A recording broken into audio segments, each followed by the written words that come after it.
Mabuhay! Welcome everyone to my mini vlog. Bago ka pumasok dyan, kailangan mo bumili ng ticket. Ang ticket dyan, 200 kada isang tao.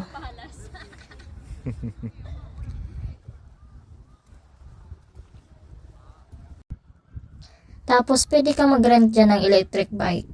Kalahating oras, 500, isang oras, 1,000 peso. Tapos, pwede ka maglibot-libot dyan sa loob ng palas.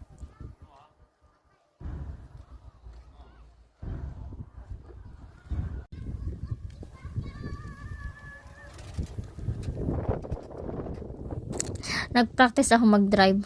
Muntik pa ako dyan mabungko. Fun. Alala yung asawa ko dyan.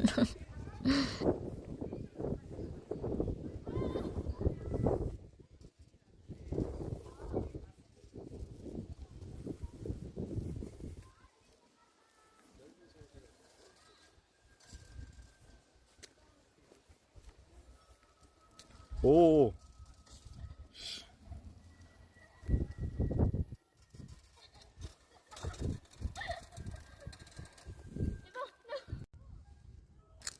Ito naman, yung sa labas ng village sa loob ng palace.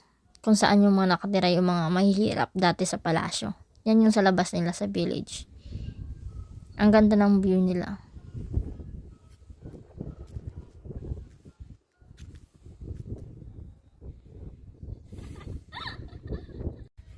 Pagpasok ng village, ito yung makikita mo ng mga bahay nila. Simple lang siya, yung mga dating bahay dati sa Korea. Simple lang pero ang ganda tingnan niya. Naglibot-libot lang ako ng konti dyan kasi madayo pa akong titingnan ng mga view dito sa loob ng palace.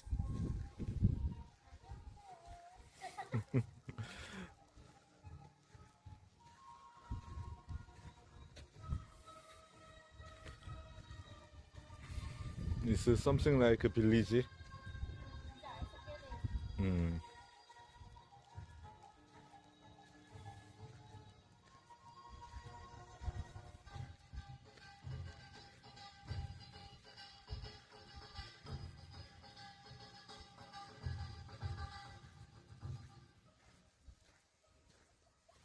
There is inside.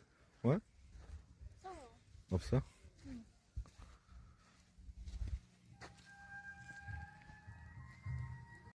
Ito naman, paakyat kami dyan sa taas. Kasi pag nasa taas ka daw, maganda yung view. Makikita mo yung buong palasyo. Nakakapagod lang umakyat kasi ang daming hagdan. Tapos, ang layo pa niya. Mga ilang steps din yan. Pero pag nasa taas ka na, ang ganda ng view.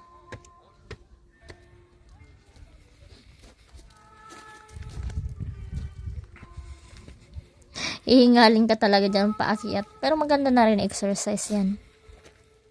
Yung asawa ko nga hinihingil na yung taga-video sa akin. Yan na yung video sa taas. Pag nakaakit ka na, yan na yung video. Makikita mo yung buong bahay sa palasyo, tas mga village. Ang ganda ng view. Kaya sulit naman yung pagod at hingal mo pataas.